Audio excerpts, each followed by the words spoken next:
दिल्ली के मुख्यमंत्री अरविंद केजरीवाल ने सुप्रीम कोर्ट में दायर अपनी याचिका में आम चुनाव से पहले ईडी द्वारा आबकारी नीति से जुड़े धन शोधन मामले में अपनी गिरफ्तारी को लोकतंत्र के सिद्धांतों पर अभूतपूर्व हमला बताया है।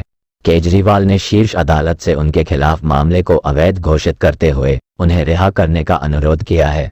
सीजेआई डीवाई चंद्रचूड़ ने बुधवार को कहा कि वह केजरीवाल की ओर से उनकी गिरफ्तारी को बरकरार रखने के हाई कोर्ट के आदेश के खिलाफ सुप्रीम कोर्ट में दाखिल याचिका को जल्द ही सूचीबद्ध करने संबंधी अनुरोध पर विचार करेंगे। जस्टिस डीवाई चंद्रचूड़ ने केजरीवाल के वकील को ईमेल भेजने को कहा था, लेकिन अब खबर आ रही है कि केजरीवाल की याचिका पर 15 अप्रैल यानी सोमवार को सुप्रीम कोर्ट में सुनवाई होगी। आपको बता दें कि लोकसभा चुनाव से पहले केजरीवाल को झटका देते हुए दिल्ली हाई कोर्ट ने उनकी उस याचिका को 9 अप्रैल को खारिज कर दिया था, जिसमें उन्होंने आबकारी नीति से जुड़े धनशोधन मामले में अपनी गिरफ्तारी को चुनौती दी थी। अदालत ने कहा था कि बार बार समन भेजने के बावजूद केजरीवाल के ईडी के समक्ष पेश न होने और जांच में शामिल होने से इनकार करने के बाद जांच एजेंसी के पास कोई खास विकल्प नहीं बचा था।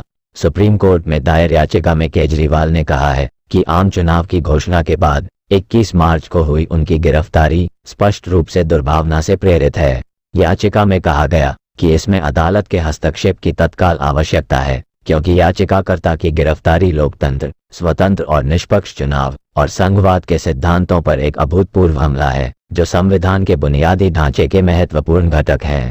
याचिका में कहा गया कि ये गिरफ्तारी केवल उन सह आरोपियों के विरोधाभासी और अत्यधिक देर से दिए गए बयानों के आधार पर की गई, जो अब सरकारी गवाह बन गए हैं। साथ ही इसमें यह भी कहा गया है कि ऐसे बयान और सामग्री पिछले 9 महीनों से प्रवर्तन निदेशालय के पास थे, फिर भी आम चुनाव 2024 के बीच में अवैध रूप से गिरफ्तारी की गई है।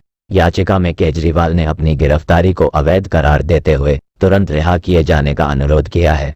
अब देखना यह है कि 15 अप्रैल को सुप्रीम कोर्ट से केजरीवाल को कुछ राहत मिलती है या नहीं। इसके अलावा आपको ये भी बता दें कि केजरीवाल सरकार के विधायक और मंत्री राजकुमार आनंद ने बुधवार को इस्तीफा दे दिया और आम आदमी पार्टी को भ्रष्टाचारी बताते हुए पार्टी भी छोड़ दी। मजे की बात तो यह है कि इस्तीफा देने से मात्र 1 घंटे पहले तक राजकुमार आनंद ने अपने ट्विटर अकाउंट पर आम आदमी पार्टी के समर्थन में संजय सिंह की वीडियो भी शेयर की थी, लेकिन 1 घंटे बाद उन्हें अचानक ही पता चला कि आम आदमी पार्टी तो भ्रष्टाचारी पार्टी है, इसलिए इस्तीफा दे देना चाहिए। दरअसल दोस्तों, इस सवाल पर दिल्ली सरकार के मंत्रियों ने बताया है कि नवंबर में राजकुमार आनंद के आवास पर 23 घंटे तक छापेमारी हुई थी। उन पर ईडी का काफी दबाव था। ये सब सरकार गिराने की साजिश है, और ऐसा हो भी सकता है क्योंकि जब राजकुमार आनंद अपना इस्तीफा देने की बात कर रहे थे तो साफ दिख रहा था कि वो स्क्रिप्ट पढ़कर बोल रहे हैं, मानो उन पर कोई दबाव है और उन्हें लिख कर दिया गया है कि उन्हें क्या बोलना है। बाकी आपकी इस बारे में क्या राय है, कमेंट्स करके जरूर बताना।